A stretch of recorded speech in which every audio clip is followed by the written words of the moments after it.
Hello, আমি মোহাম্মদ মোজাদ্দেদুর রহমান। আজকে আমি IELTS ক্যামব্রিজ 16 থেকে true, false, not given question নিয়ে আলোচনা করব। সেজন্যে আমি বেছে নিয়েছি IELTS একাডেমিক 16 এই বইটি। ওকে? আ এই বইটির সাথে নিয়ে এই ভিডিওটা দেখলে উপকৃত হবে। আশা করি এটা খুবই ফলপ্রসূ হবে। তো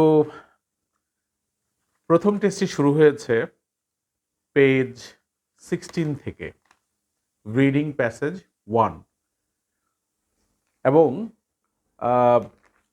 পেজ 18-এ true false not given question আছে এবং সেজন্য এখানে 7টা স্টেটমেন্টস দেয়া আছে এবং আমাদেরকে আইডেন্টিফাই করতে হবে কোন স্টেটমেন্টগুলো ট্রু, কোনগুলো ফলস এবং কোনগুলো নট গিভেন। আমরা জানি যে যখন কোনো স্টেটমেন্ট টেক্সটের সাথে মিলে যায় বা এগ্রি করে তখন সেটা ট্রু হয় এবং যখন টেক্সটের সাথে কন্ট্রাডিক্ট করে অথবা বেমিল হয় বা বিপরীত হয়ে থাকে তখন সেটাকে ফলস হিসেবে আইডেন্টিফাই করতে হয়। আর যখন এ বিষয়ে কোনো তথ্য প্যাসেজের টেক্সটে থাকে না তখন সেটা নট গিভেন হয়ে যায়।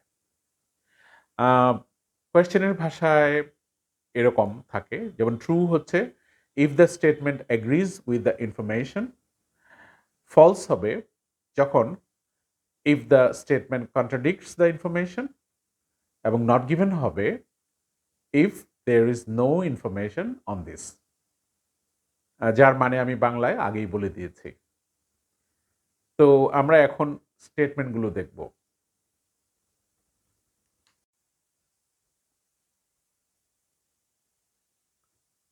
Let's look at questions 1 to 7.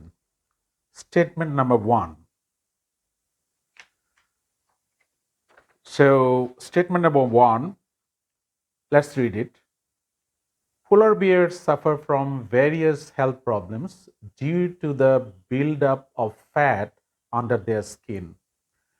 পোলার বিয়াররা তাদের ত্বকের নিচে যে ফ্যাট জমা হয় তার জন্য নানা রকম সমস্যায় ভুগে, বিশেষ করে শারীরিক সমস্যায় ভুগে বা স্বাস্থ্যগত সমস্যায় ভুগে। তো আমরা দেখব যে এই স্টেটমেন্টের সাথে টেক্সটের কোনো মিল পাওয়া যায় কিনা। তো আমরা বিল্ড আপ ফ্যাটের কথাটা দেখি কোথায় আছে, কেমন? এখন এখানে এই যে প্যাসেজটা আছে, why we need to protect polar bears, তার মানে এটা পোলার বিয়ার নিয়ে আলোচনা করেছে।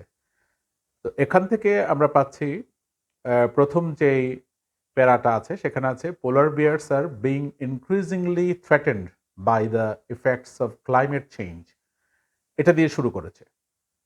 এখন আমরা যদি এভাবে একটু ভালো করে লক্ষ্য করি তাহলে আমরা দেখতে পাবো এখানে আছে তৃতীয় লাইন ডান দিকের অংশে, they have up to 11 centimetres of fat underneath their skin. কেমন? এইটা কিন্তু এখানে আছে। তাহলে they have 11 centimeters of fat underneath their skin, এতটুকু আমরা পেয়েছি। তারপরে আছে humans with comparative levels of adipose tissue, adipose tissue এটা fat, would be considered obese and would be likely to suffer from diabetes and heart disease. তার মানে মানুষের ক্ষেত্রে যে তুলনামূলকভাবে এরকম ফ্যাট জমা হয় তাহলে তাদের ডায়াবেটিস এবং হার্ট ডিজিজ হওয়ার সম্ভাবনা থাকে। Yet the polar bear experiences no such consequences. তা সত্ত্বেও পোলার বিয়াররা কিন্তু এ ধরনের কোনো কনসিকুয়েন্সেসের শিকার হয় না, এ ধরনের কোনো ফলাফল দেখা যায় না পোলার বিয়ারদের ক্ষেত্রে। তাহলে এখানে যেটা বলেছে সেটার সাথে এটা কিন্তু দ্বিমত করছে। এখানে বলেছে suffer from various health problems, আর এখানে বলছে যে yet the polar bear experiences no such consequences. তার মানে এটা কন্ট্রাডিক্ট করছে, সেই জন্য আমরা এটাকে আইডেন্টিফাই করব হিসেবে, ফলস হিসেবে। ফলস। ওকে, তারপরে নেক্সট স্টেটমেন্টে আসি আমরা। নেক্সট স্টেটমেন্ট বলছে, অর্থাৎ statement number 2, the study done by Liu and his colleagues compared different groups of polar bears. তারা কম্পেয়ার করেছে ডিফারেন্ট গ্রুপস অফ পোলার বিয়ার্স। তো এখানে খুব ইম্পর্টেন্ট হচ্ছে লিউ অ্যান্ড হিজ কলিগস। কিওয়ার্ডগুলো ধরে ধরে কিন্তু টেক্সটটাকে বের করতে হবে, কারণ টেক্সটগুলো অনেক বড় থাকে, তো সেজন্য ফোকাস করতে হবে কিওয়ার্ডের দিকে। তাহলে আমরা এই স্টাডিটার দিকে দেখি যে লিউ অ্যান্ড হিজ কলিগস তারা ডিফারেন্ট গ্রুপস অফ পোলার বিয়ার্সের উপর স্টাডি করেছে কিনা। তাহলে আমরা দেখি এখানে দ্বিতীয় প্যারায় আছে, 2014 study by Xi Ping Liu and colleagues sheds light on this mystery. তারপরে আমরা পাবো যে ডিফারেন্ট স্টাডি করেছে কিনা তারা। They compared the genetic structure of polar bears with that of their closest relatives from a warmer climate, উষ্ণ ক্লাইমেটে, the brown bears. তার মানে তারা স্টাডি করেছিল তাদের খুব নিকটস্থ এক ধরনের বিয়ার্স যারা ছিল দ্য ব্রাউন বিয়ার্স, এবং তারা ওয়ার্মার ক্লাইমেটে বসবাস করত। তাহলে এখানে যে বলেছে যে different groups of polar bears, তার সাথে কিন্তু এটা কন্ট্রাডিক্ট করছে, কারণ এখানে বলেছে শুধুমাত্র দ্য ব্রাউন বিয়ার্সের সাথে তারা তুলনা করেছিল, ব্রাউন বিয়ার্স। আর এখানে বলছে যে different groups of polar bears, different groups না, সেটা ছিল পোলার বিয়ারদের খুব কাছাকাছি যাদের অবস্থান, দ্য ব্রাউন বিয়ার্স, শুধু তাদের সাথেই তুলনা করা হয়েছিল। তাহলে এটাও কিন্তু দ্বিমত পোষণ করছে বা কন্ট্রাডিক্ট করছে, সেজন্য আমরা এটাকে আইডেন্টিফাই করব ফলস হিসেবে, আবারও false. False. Okay, I hope you understand this. Okay, next statement, number 3. Liu and colleagues were the first researchers to compare polar bears and brown bears genetically. তাহলে এখানে যেটা আছে, Liu and his colleagues were the first researchers, তাহলে were the first researchers to compare polar bears and brown bears genetically. তাহলে এখানে যেটা বোঝাচ্ছে যে তারাই প্রথম পোলার বিয়ার্স এবং ব্রাউন বিয়ার্সদের জেনেটিক্যালি স্টাডি করেছিল, তো ফার্স্ট রিসার্চার্স ছিলেন তারা। তো এখানে আমরা যেটা পাচ্ছি যে লিউ অ্যান্ড কলিগস যে স্টাডি করেছিল সেটা কি প্রথম না দ্বিতীয়, সে কথাটা কিন্তু এখানে নেই। তারা কম্পেয়ার করেছিল genetic structure of polar bears with that of their closest relatives, সেটা ঠিক আছে, কিন্তু তারা কি ফার্স্ট ছিল, সেকেন্ড ছিল বা ফাইনাল ছিল, এটা কিন্তু এখানে নেই। তার মানে হচ্ছে এই ইনফরমেশনটা হলো নট গিভেন, কারণ এখানে এ ধরনের কোনো তথ্য নেই। কেমন? তাহলে নাম্বার 3 হচ্ছে not given, not given. Okay, next, statement number 4. Polar bears are able to control their levels of bad cholesterol by genetic means. তার মানে তারা ব্যাড কোলেস্টেরলটাকে নিয়ন্ত্রণ করতে পারে তাদের জেনেটিক মিন্সের মাধ্যমে, মানে জন্মগতভাবেই তারা এটা পেয়ে থাকে, বংশগতিতে সেই বিষয়টা আছে। তো আমরা দেখি যে এটা তারা করতে পারে কিনা। কেমন? জেনেটিক মিন্সের মাধ্যমে তারা এটাকে নিয়ন্ত্রণ করতে পারে কিনা। তো দ্বিতীয় প্যারায় কিন্তু আমরা এরকম তথ্য দেখছি, যেমন এখানে আছে লিউ অ্যান্ড হিজ কলিগস যখন পেয়েছিল যে পোলার বিয়ার্স দের স্টাডিটা, এখানে আছে হ্যাড এ জিন, এখানে আছে যে Liu and his colleagues found the polar bears had a gene known as APOB, which reduces levels of low density lipoproteins. এই লিপোপ্রোটিনসটাও কিন্তু একটা কম ঘনত্বের একটা ফ্যাট, যেটাকে এলডিএল বলে, a form of bad cholesterol. কেমন? তাহলে এটা কি করতে পারে? এটা reduces levels of low density lipoproteins, এবং এটা কিভাবে পারে? তাদের একটা জিন আছে যেটাকে বলে অ্যাপিওবি, এইটা এই নিয়ন্ত্রণের কাজটা করতে পারে। কেমন? তাহলে এখানের সাথে যে তারা যে এটা কন্ট্রোল করতে পারে সেই কথাটা কিন্তু এখানে আছে। তার মানে হচ্ছে এটাকে আমরা আইডেন্টিফাই করব ট্রু হিসেবে। ট্রু। ওকে। তারপর statement number 5, female polar bears are able to survive for about 6 months without food. তাহলে এখানে ফিমেল পোলার বিয়ার এবার যদি দেখি আমরা, তারা সার্ভাইভ করতে পারে 6 মান্থস উইদাউট ফুড। এখন তারা সার্ভাইভ করতে পারে কিনা উইদাউট ফুড 6 মান্থস, এই জিনিসটা এটা আমরা থার্ড প্যারাতে কিন্তু ফিমেল পোলার বিয়ারের কথাটা পাচ্ছি এখানে। এটা হলো 1 2 3 4 5, 5 নাম্বার লাইনের মধ্যে আছে যে female polar viewers however undergo extreme conditions during every pregnancy. Once autumn comes around, these females will dig কি ডিগ করে তারা? Maternity dance. ম্যাটারনিটি ড্যান্স তারা ডিগ করে in the snow and will remain there throughout the winter, both before and after the birth of their calves. This process results in about 6 months of fasting. এই প্রক্রিয়াটা 6 মাসের fasting এর মধ্য দিয়ে যায়, মানে 6 মাস না খেয়ে থাকে তারা। এই কথাটা কিন্তু তাহলে আমরা পেয়ে গেলাম যে without food, fasting means without food. তাহলে এখানে 6 মান্থসও পেয়েছি আমরা, উইদাউট ফুডও পেয়েছি, ফিমেল বিয়ার্সরা পারে সেটা। তাহলে this process results in about 6 months of fasting. তার মানে এটা অফকোর্স ট্রু। তাহলে number 5, statement number 5 is true. True. Okay.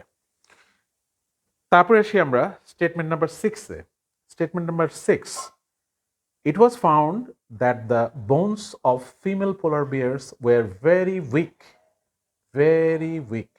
when they came out of their dens in spring. তাদের গর্ত থেকে তারা যখন বসন্তে বের হয়ে আসে তখন তাদের বোনগুলো অত্যন্ত উইক থাকে। তা আমরা দেখি এখানে কিওয়ার্ড হচ্ছে ফিমেল পোলার বিয়ার্স ডেফিনেটলি, এবং এখানে আমাদের বের করতে হবে যে ভেরি উইক কিনা যখন তারা স্প্রিংয়ে বের হয়ে আসে, এরকম কিছু। তো আমরা ফিমেল পোলার বিয়ার্স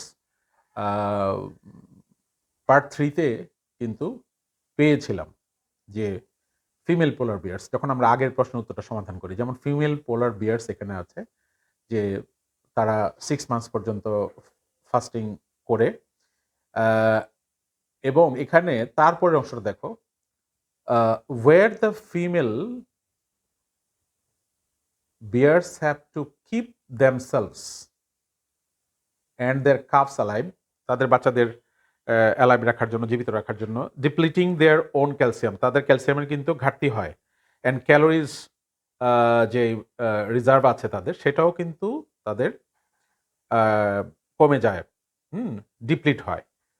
তাহলে তারা এভাবে কাজটা করে, কিন্তু তারা উইক হয় কিনা? নেক্সট লাইনটাতে আছে, despite this their bones remain strong and dense. তা সত্ত্বেও তাদের বোনস কেমন থাকে? Strong and dance. আর এখানে বলেছে উইক, তাহলে অবশ্যই স্ট্রং এবং উইক দুটা ভিন্ন রকম অর্থ বহন করে। দুর্বল, একটা হচ্ছে দুর্বল আর একটা হচ্ছে অত্যন্ত শক্ত। তাহলে বিপরীত হয়ে গেল। তো বিপরীত হলে আমাদেরকে সেটাকে আইডেন্টিফাই করতে হবে কি হিসেবে? ফলস হিসেবে। তাহলে 6 হচ্ছে false. false. 6 is false. Next, Statement number 7. Statement number 7. The polar bear's mechanism for increasing bone density could also be used by people one day. তার মানে পোলার বিয়ারের যে mechanism for increasing bone density, কঠিন অবস্থার মধ্যেও যে তাদের যে বোন ডেন্সিটি ইনক্রিজ করার যে প্রক্রিয়াটা, সেটা could also be used by people one day. একদিন হয়তো মানুষও সেটা ব্যবহার করতে পারবে বা মানুষ সেটার উপকার পাবে, এরকম কিন্তু বলা হচ্ছে। তো এরকম কথা আছে কিনা কোথাও এই টেক্সটে, সেটা আমরা দেখি। তাহলে আমাদের mechanism for increasing bone density এরকম কিছু আছে কিনা আমরা দেখব।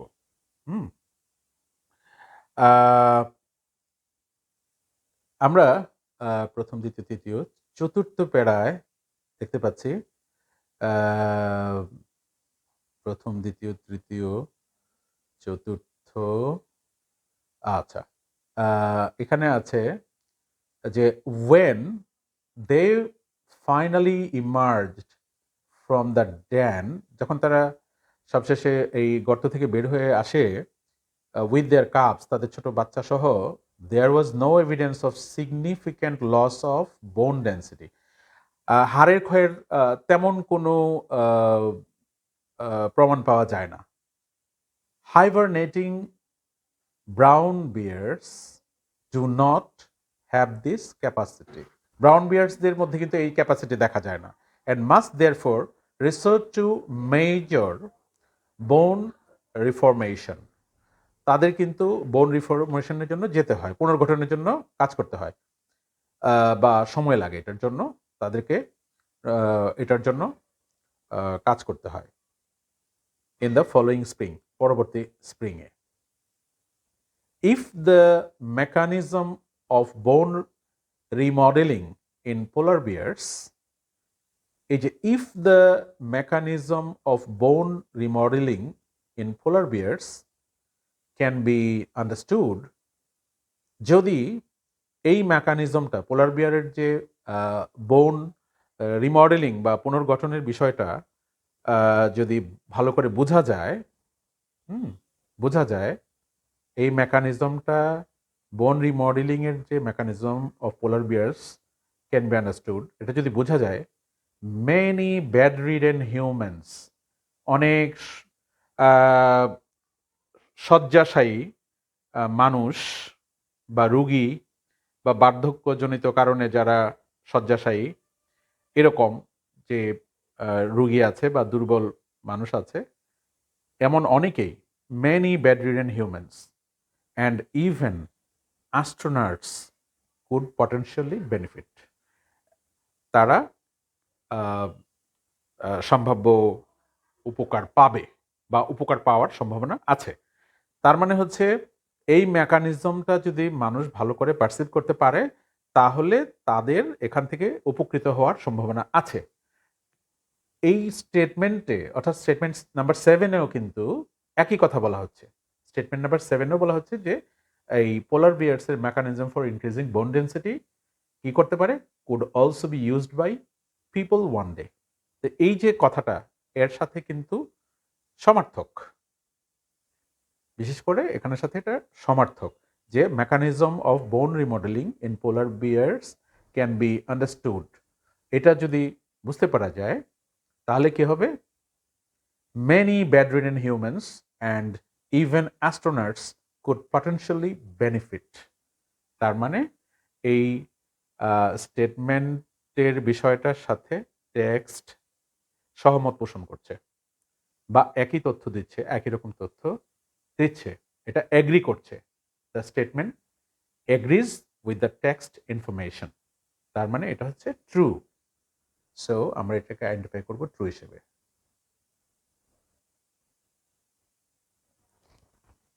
ওকে, thank you. Thank you for watching and learning.